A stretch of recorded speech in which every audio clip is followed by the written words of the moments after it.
C'est dans la région appelée le pays des Condrusies par Jules César, autrement dit aujourd'hui le Haut-Condro, que l'on découvre la ville de Ciney. Une petite ville à la campagne où il fait bon vivre. De tout temps, elle fut un haut lieu d'échange entre fermiers, avec des foires aux bestiaux qui vont, au fil des siècles, prendre de plus en plus d'ampleur, jusqu'à devenir le second plus grand marché couvert d'Europe. Autant dire qu'ici, les espaces verts ont toute leur importance et qu'ils s'invitent au cœur même de la ville. Le château Saint-Roch et son parc majestueux, lieu de détente et de balade, en est un parfait exemple. Mais c'est la place qui est certainement le cœur même de la ville cinassienne. Au XVIe siècle, le prince évêque de Liège l'avait baptisée la cour Monseigneur, une appellation qui s'est wallonisée en place Monceux. 16 000 habitants vivent dans l'entité de Ciney. Ces dernières années, la ville a pris un nouvel essor. Petits commerces et industries s'y sont développés pour en faire une petite cité prospère.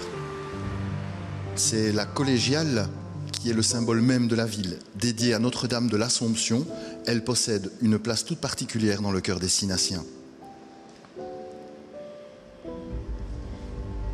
Comme de nombreux édifices religieux, son histoire a été tumultueuse. Et lorsqu'en 2010, un ouragan emporte sa flèche et dévaste l'église, ce fut la stupeur. Au-delà de la destruction des murs et du clocher, c'est toute la vie paroissiale qui devra se reconstruire ailleurs. 7 ans plus tard, les Cinassiens applaudissent la pose du nouveau clocher. Sa tour date du XIe siècle. Elle a survécu aux ravages causés tantôt par les hommes, tantôt par les éléments naturels. Superbement restaurée, elle héberge Nicolas, Marie et Sauveur, les 3 cloches qui rythment à nouveau la vie de Ciney. Sous le bâtiment, la crypte est un lieu préservé qui date de la même époque. Le style dépouillé de l'édifice met en valeur les éléments architecturaux et les traces du passé.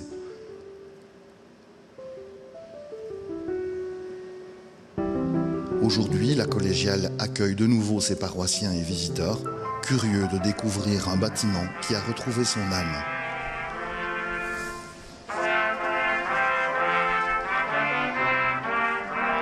Mesdames et messieurs, bonjour et bienvenue en ce dimanche matin, 25e dimanche du temps ordinaire.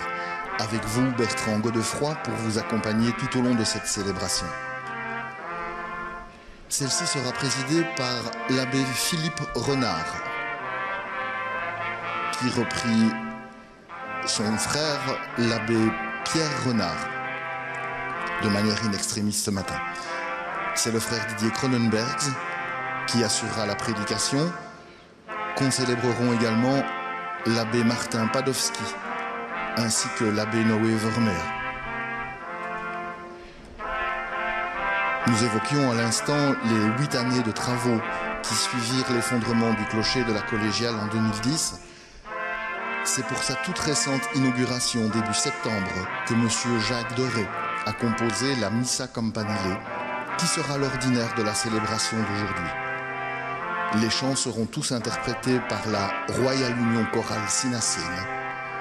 Je vous laisse en leur compagnie.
Au nom du Père et du Fils et du Saint-Esprit, Amen.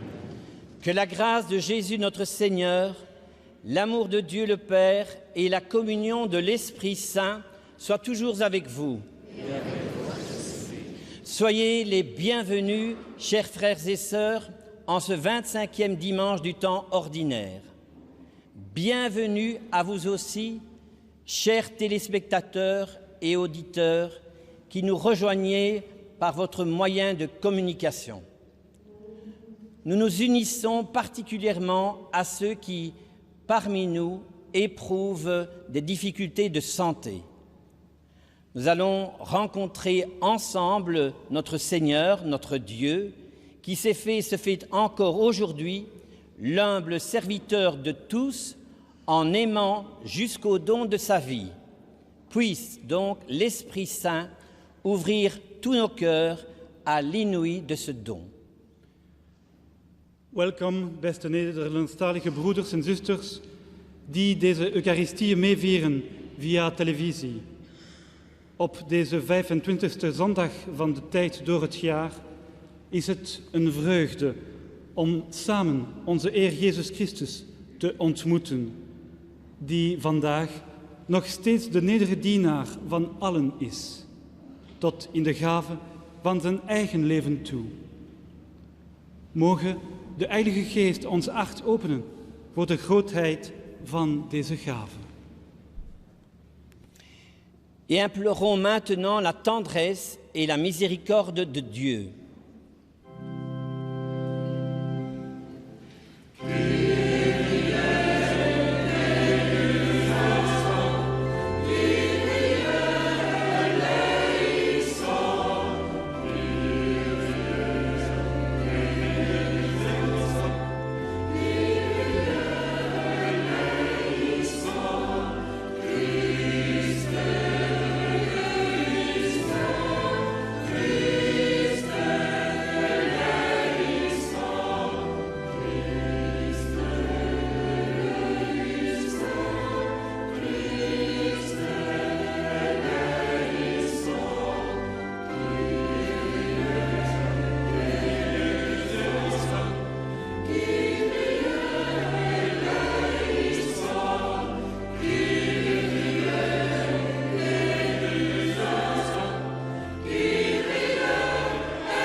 Que Dieu Tout-Puissant nous fasse miséricorde, qu'il nous pardonne nos péchés et qu'il nous conduise à la vie éternelle. Amen.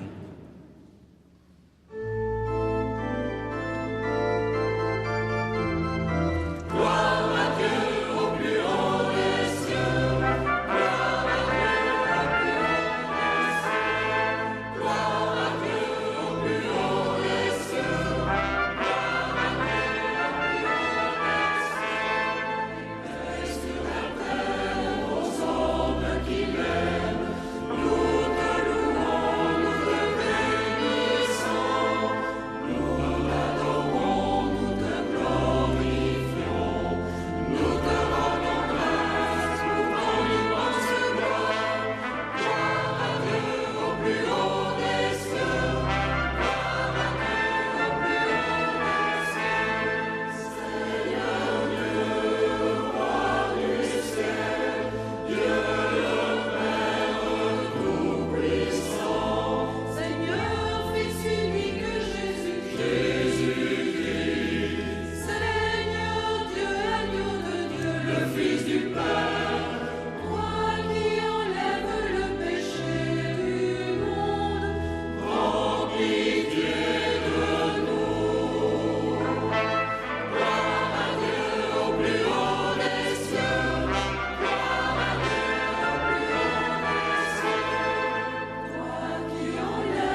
Seigneur, notre Dieu, tu as envoyé ton Fils, premier-né de toute créature, pour être le dernier et le serviteur de tous. Fais-nous grandir dans l'humilité et rends-nous accueillants aux plus petits de nos frères, par Jésus-Christ, ton Fils, qui vit avec toi et le Saint-Esprit pour les siècles des siècles. Amen.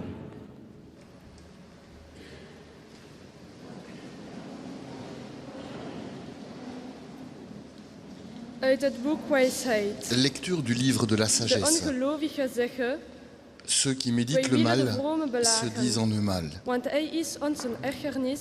Attirons le juste dans un piège car il nous contrarie. Il s'oppose à nos entreprises. Dat wij de wet niet Il nous onderhouden reproche de en désobéir bewijst à la loi ons de onze Dieu tuchteloosheid. et nous Laat accuse ons eens zien of d'infidélité zijn à woorden notre wel waar éducation. zijn en nemen we als proef op de som wat er Voyons si gebeurt ces bij zijn paroles doel. sont vraies. Want als de Regardons comment il en rechtvaardige sortira. een zoon van God is, zal God hem Si le te juste komen est fils de Dieu, Dieu l'assistera en hem bevrijden uit de et greep van de l'arrachera aux vijand. mains de ses adversaires. Onderwerpen we hem aan een smadelijke Soumettons-le à proef, des outrages om met foltering et te à des tourments. achterhalen Nous hoe saurons ce zachtmoedig que hij vaut is, sa douceur. en om ons Nous te éprouverons overtuigen sa van de patience. verdraagzaamheid. Condamnons-le à une Laten we mort hem infâme, veroordelen tot een schandelijke dood. puisque, Naar dit-il, eigen zeggen quelqu'un geniet hij interviendra immers pour lui. bijzondere bescherming. Woord van de Heer. Parole du Seigneur.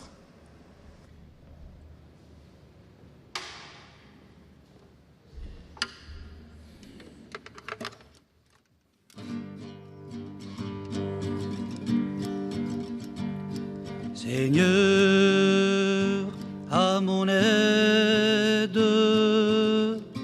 mon secours. Seigneur, à mon aide, mon secours.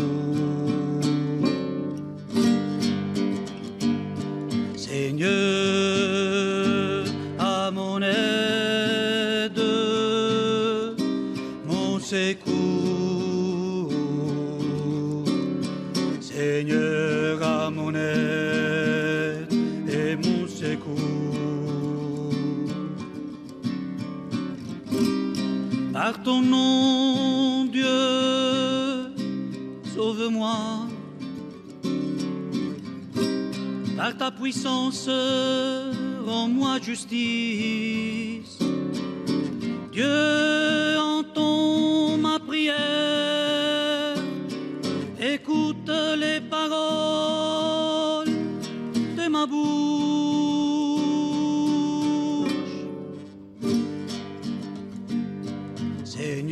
Seigneur, à mon aide, mon secours. Seigneur, à mon aide, mon secours. Des étrangers se sont levés contre moi. Des puissants cherchent ma perte. Des puissants cherchent ma perte. Ils n'ont pas souci de Dieu.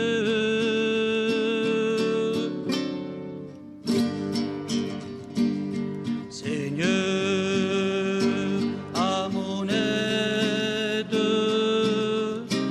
mon secours. Seigneur, à mon aide, mon secours. Et voici que Dieu vient à mon aide. Le Seigneur est mon appui entre tous. Des grands cœurs, je t'offrirai le sacrifice. Je rendrai grâce à ton nom, car il est bon.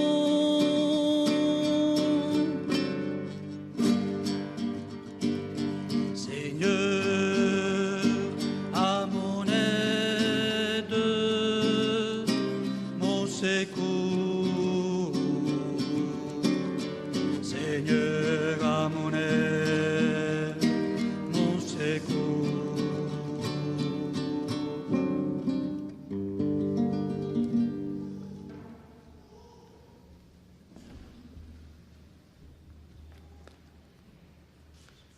Lecture de la lettre de Saint Jacques.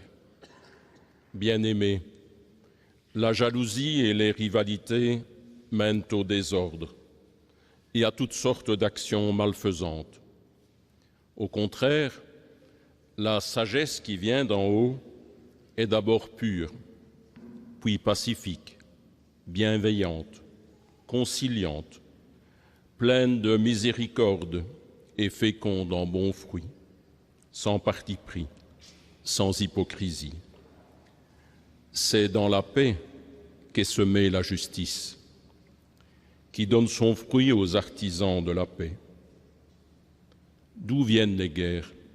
D'où viennent les conflits entre vous?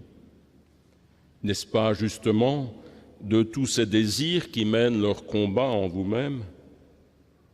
Vous êtes plein de convoitises et vous n'obtenez rien, alors vous tuez.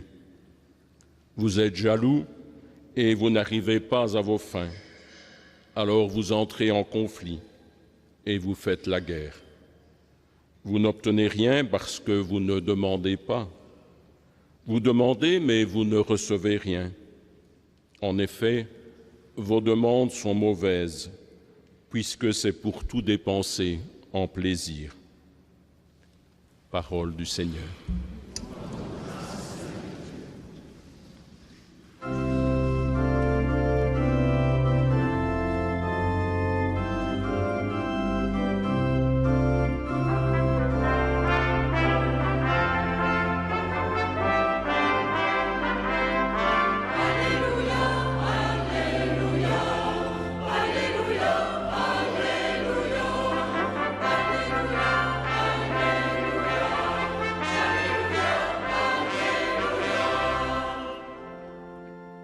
Par l'annonce de l'Évangile, Dieu nous appelle à partager la gloire de notre Seigneur Jésus-Christ.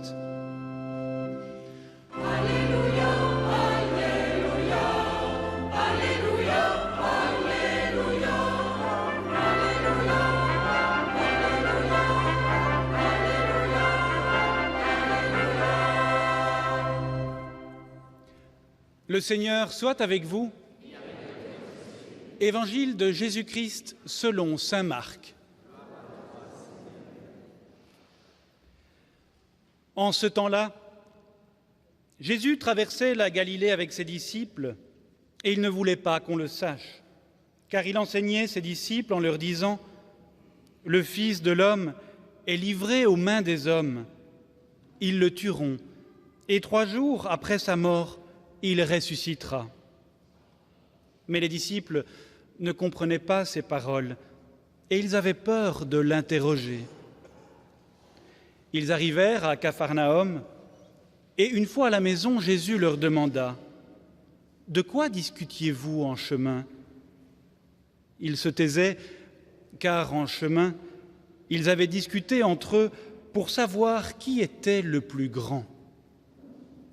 S'étant assis, Jésus appela les 12 et leur dit « Si quelqu'un veut être le premier, qu'il soit le dernier de tous et le serviteur de tous. » Prenant alors un enfant, il le plaça au milieu d'eux, il l'embrassa et leur dit « Quiconque accueille en mon nom un enfant comme celui-ci, c'est moi qui l'accueille.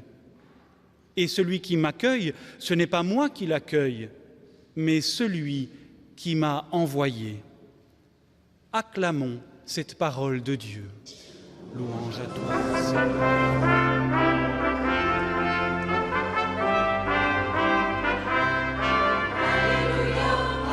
C'est le frère Didier Cronenberg, dominicain du couvent de Liège et responsable des messes télévisées en Belgique francophone, qui vient d'annoncer l'Évangile et va maintenant prononcer l'homélie.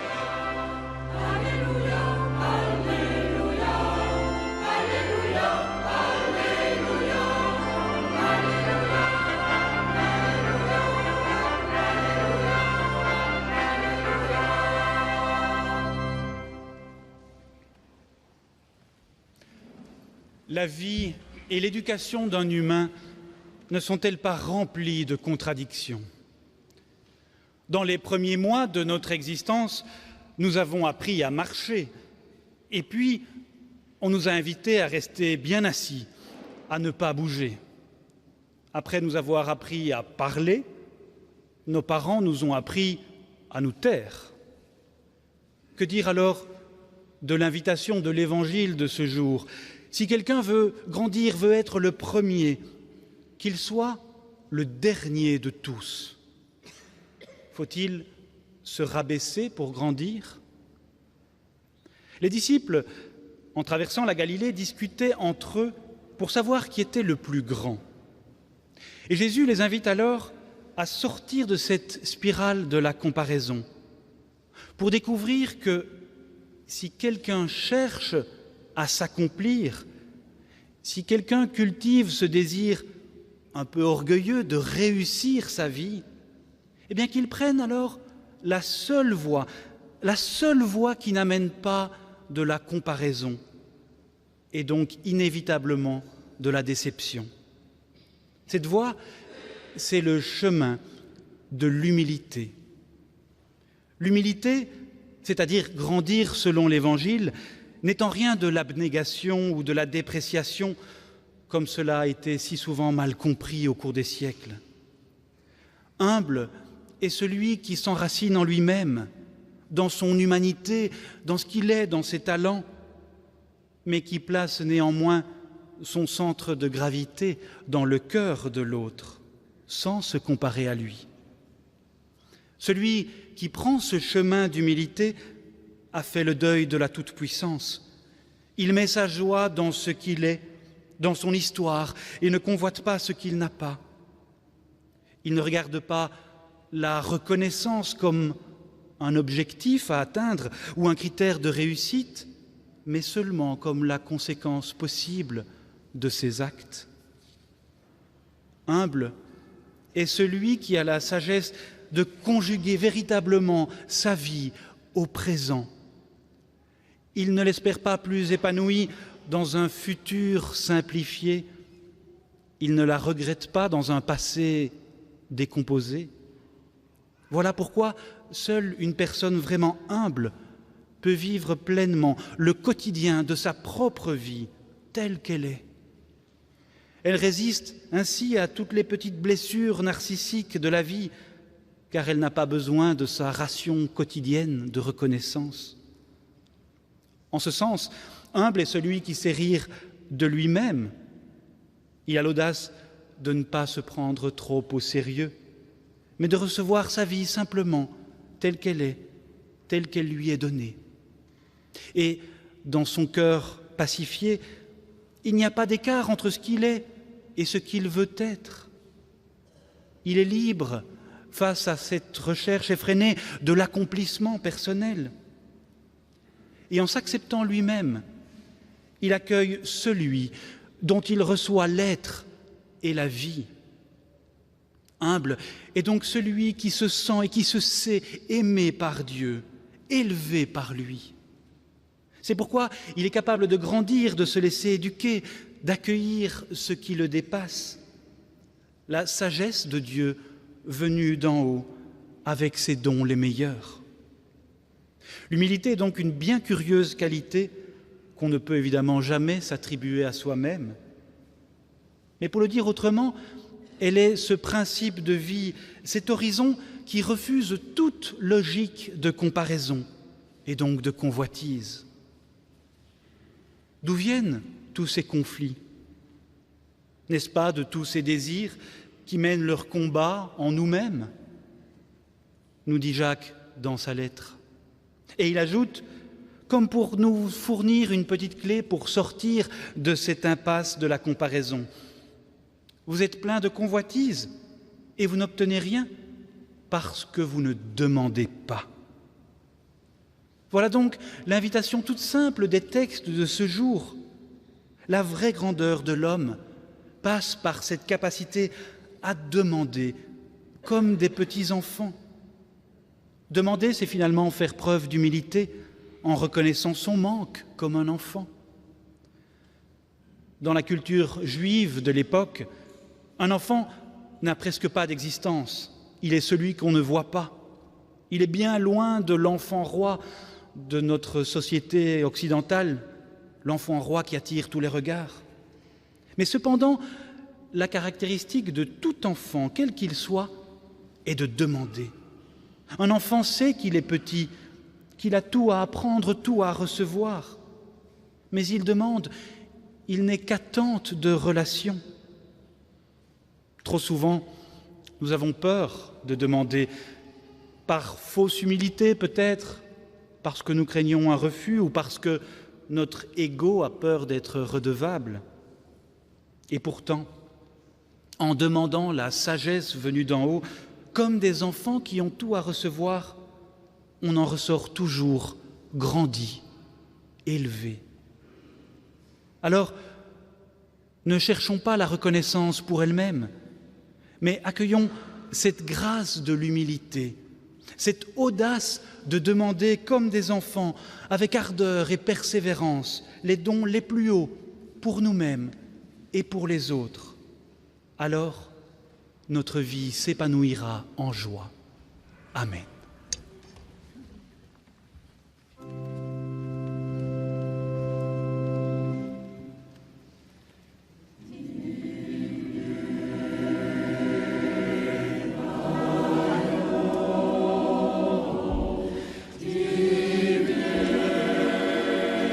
Celles et ceux qui souhaiteraient recevoir le texte de l'homélie du frère Didier Cronenberg peuvent envoyer une lettre préadressée à l'une des adresses suivantes.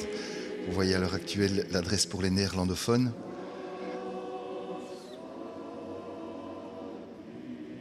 Pour la Belgique francophone, RTBF, service des messes télévisées, 52 boulevard Reyers, 1044, Bruxelles.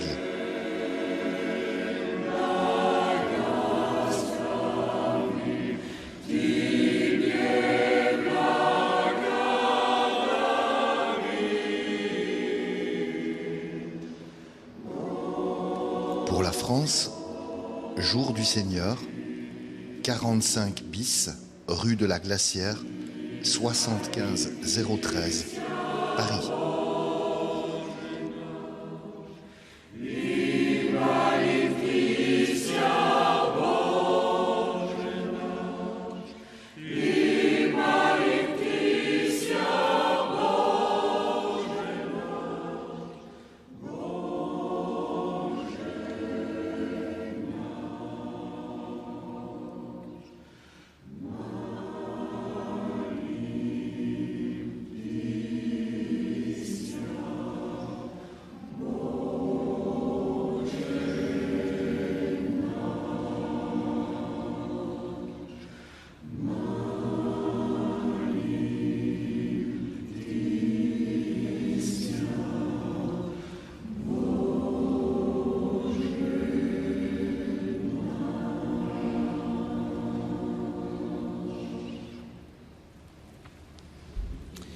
Je vous invite à redire tous ensemble notre foi.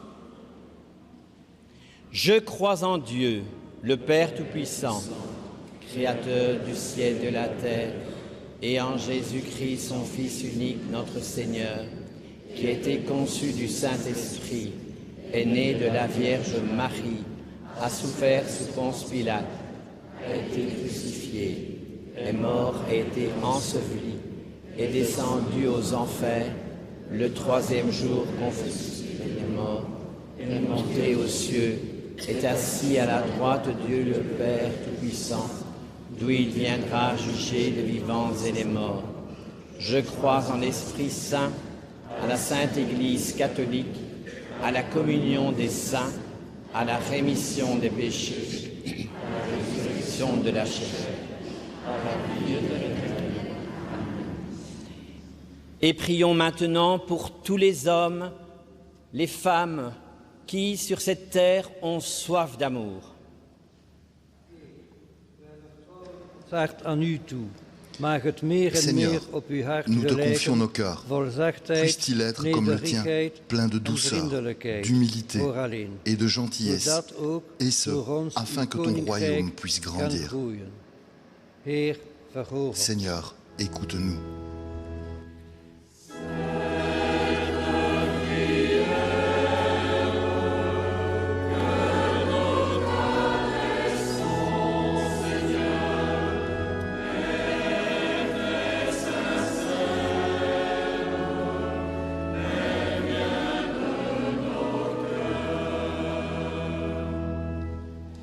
Dans l'Église comme dans le monde, des hommes sont appelés à diriger leurs frères pour qu'ils n'usent pas de leur autorité pour faire sentir leur pouvoir, mais que dans un esprit de service, ils fassent passer les hommes avant la loi. Seigneur, nous te prions.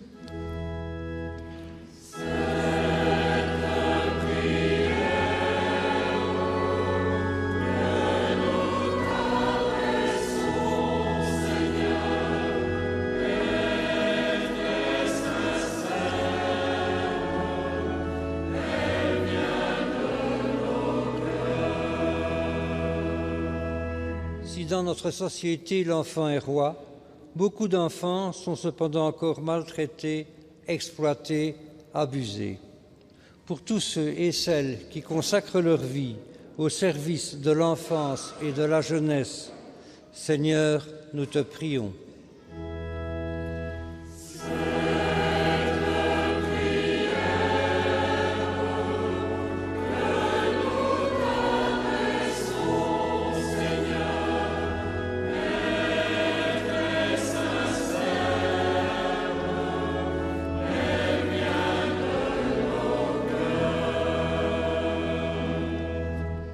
Nous aimons les rencontres et les relations qui nous mettent à l'honneur, pour qu'avec la même joie, nous allions nous asseoir auprès des sans-grades et des subalternes.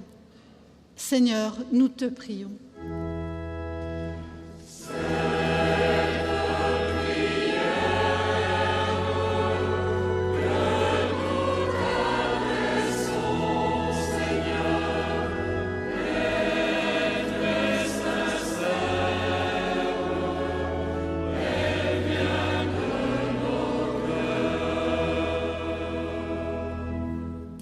Seigneur, écoute ces prières et celles qui restent dans le silence de notre cœur.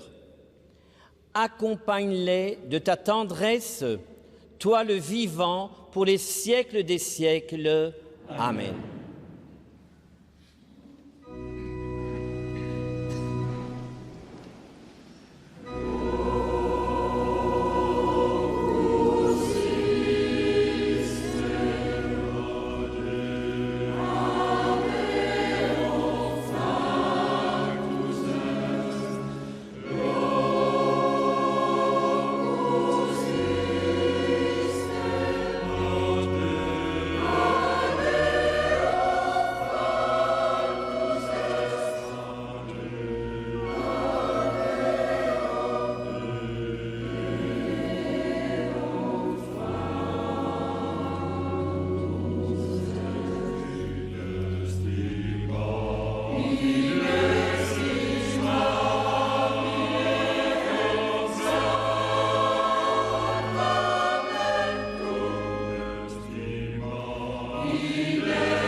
Prions ensemble, frères et sœurs, au moment d'offrir l'Eucharistie de toute l'Église.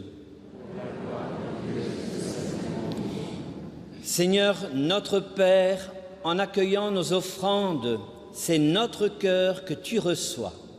Daigne y trouver le désir de te servir et de partager sans cesse ce que nous recevons de toi en abondance par Jésus, le Christ notre Seigneur. Amen. Le Seigneur soit avec vous. Élevons notre cœur. Rendons grâce au Seigneur notre Dieu.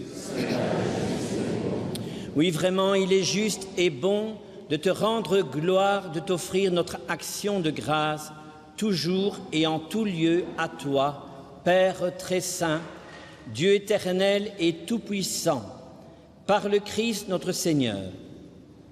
Le rappel de sa mort provoque notre amour. L'annonce de sa résurrection ravive notre foi et la promesse de sa venue nourrit notre espérance. C'est pourquoi, maintenant, avec les anges et tous les saints, nous chantons et proclamons.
Toi qui es vraiment saint, toi qui es la source de toute sainteté, nous voici rassemblés devant toi et dans la communion de toute l'Église. En ce premier jour de la semaine, nous célébrons le jour où le Christ est ressuscité d'entre les morts. Par lui, que tu as élevé à ta droite, Dieu notre Père, nous te prions.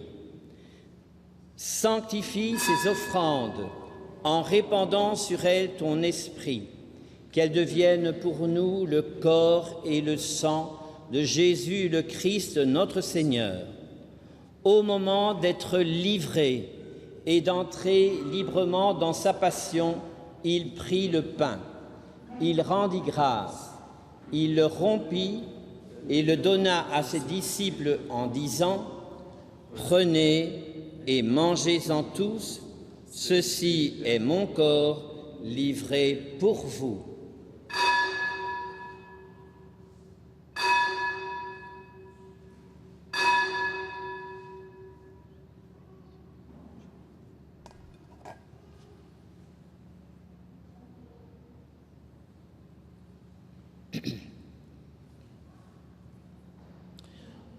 Au moment d'être livré et d'entrer librement dans sa passion, il prit cette coupe.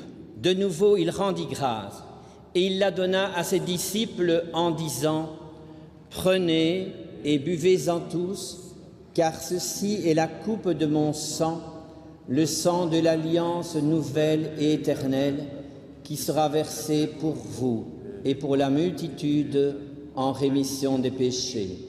Vous ferez cela en mémoire de moi. »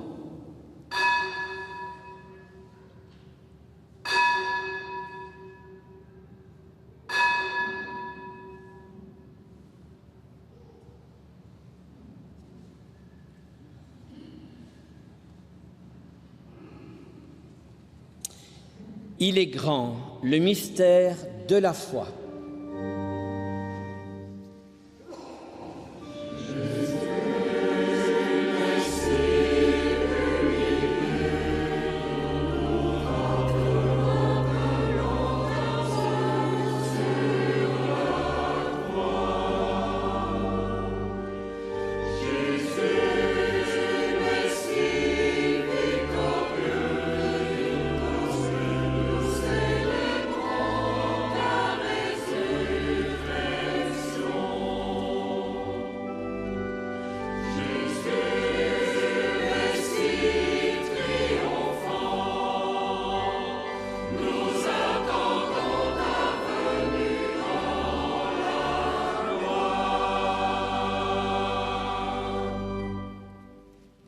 Faisant ici mémoire de la mort et de la résurrection de ton Fils, nous t'offrons, Seigneur, le pain de la vie et la coupe du salut, et nous te rendons grâce car tu nous as choisis pour servir en ta présence. Très humblement, nous te demandons qu'en ayant part au corps et au sang du Christ, nous soyons rassemblés par l'Esprit Saint en un seul corps.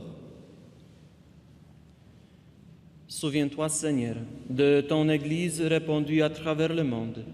Fais-la grandir dans ta charité, avec le pape François, notre évêque Rémi, et tous ceux qui ont la charge de ton peuple. Souviens-toi aussi de nos frères qui se sont endormis dans l'espérance de la résurrection et de tous les hommes qui ont quitté cette vie. Reçois-les dans ta lumière auprès de toi.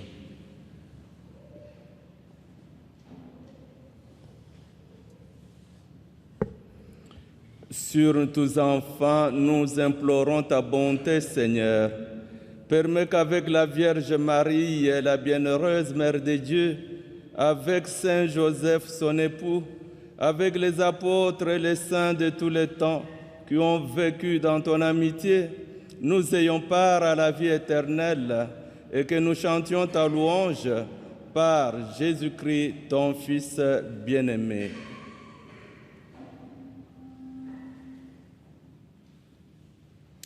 Par lui, avec lui et en lui, à toi, Dieu le Père Tout-Puissant, dans l'unité du Saint-Esprit, tout honneur et toute gloire pour les siècles des siècles.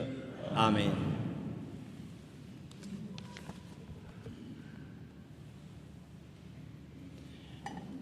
Et maintenant, comme nous l'avons appris du Sauveur, nous osons dire « Notre Père, qui es aux cieux, que ton nom soit sanctifié, que ton règne vienne, que ta volonté soit faite sur la terre comme au ciel. Donne-nous aujourd'hui notre pain de ce jour. Pardonne-nous nos offenses, comme nous pardonnons aussi à ceux qui nous ont offensés. Et ne nous laisse pas entrer en tentation, mais délivre-nous du mal. Car c'est à toi qu'appartiennent le règne, la puissance et la gloire pour les siècles des siècles. Seigneur Jésus-Christ, tu as dit à tes disciples, « Je vous laisse la paix. Ne regarde pas nos péchés, mais la foi de ton Église, pour que ta volonté s'accomplisse. Donne-lui toujours cette paix et conduis-la vers l'unité parfaite, toi qui règnes pour les siècles des siècles. » Amen. Frères et sœurs, dans cette Église, dans cette collégiale, ou chez vous, à vous qui nous suivez à la télévision, que la paix vraiment du Seigneur soit toujours avec vous. Frères et sœurs, dans la charité du Christ, eh bien, donnons-nous la paix.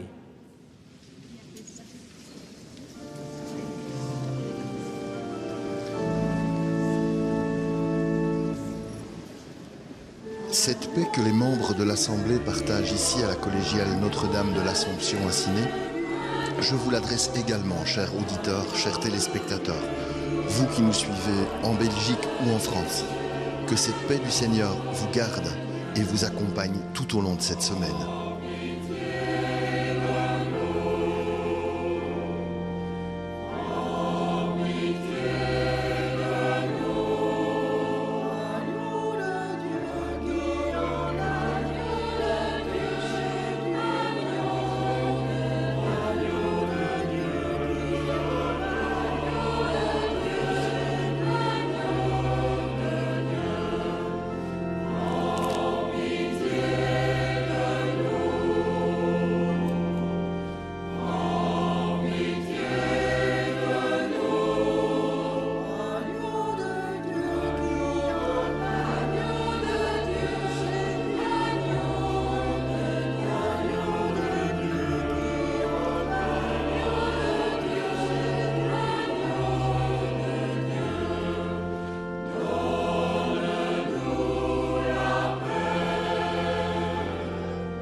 Heureux sommes-nous d'être les invités au repas du Seigneur.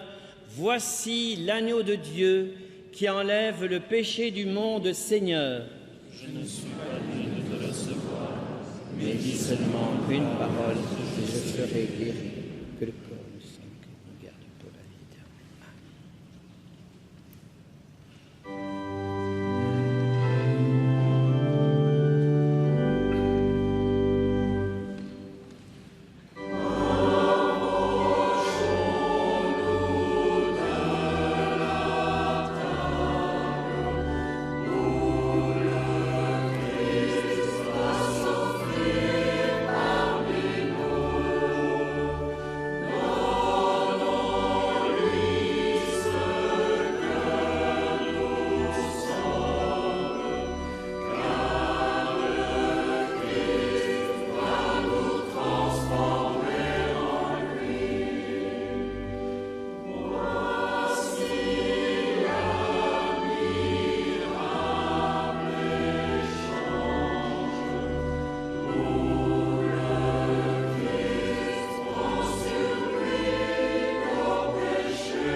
Comme le demande la prière de Marion Müller-Collard, Seigneur, donne-moi de prendre ma part, d'habiter l'identité que tu me donnes, d'exploiter les charismes que ton regard déploie en moi,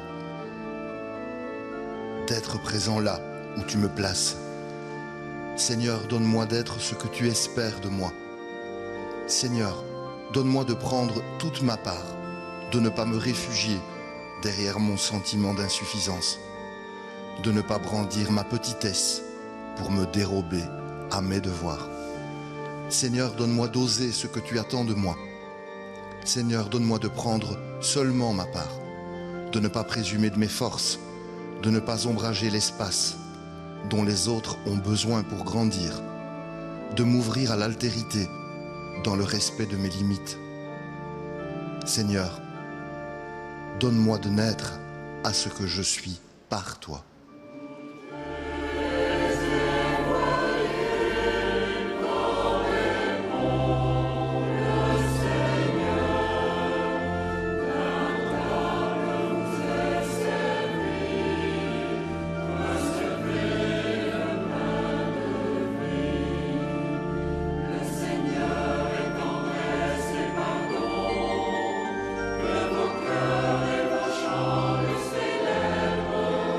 Que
Seigneur, que ton aide accompagne toujours ceux que tu as nourris de tes sacrements, afin qu'ils puissent, dans ces mystères et par toute leur vie, recueillir les fruits de la rédemption par Jésus le Christ, notre Seigneur. Amen. Le Seigneur soit avec vous Et avec votre esprit. et que Dieu Tout-Puissant vous bénisse, le Père, le Fils et le Saint-Esprit. Allons, frères et sœurs, allons tous et toutes dans la paix et dans la joie du Christ. Nous rendons grâce à Dieu.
Chers téléspectateurs, vous avez suivi la célébration du 25e dimanche du temps ordinaire depuis la collégiale Notre-Dame de l'Assomption de Ciney, dans le diocèse de Namur, en Belgique. Avec vous, c'était Bertrand Godefroy. Je vous souhaite à tous, téléspectateurs fidèles ou peut-être de passage, un excellent dimanche. Au nom de toutes les personnes qui ont préparé cette célébration, merci pour votre présence et votre soutien. Prenez bien soin de vous et de ceux qui tendent à être proches de vous. À très bientôt. Au revoir.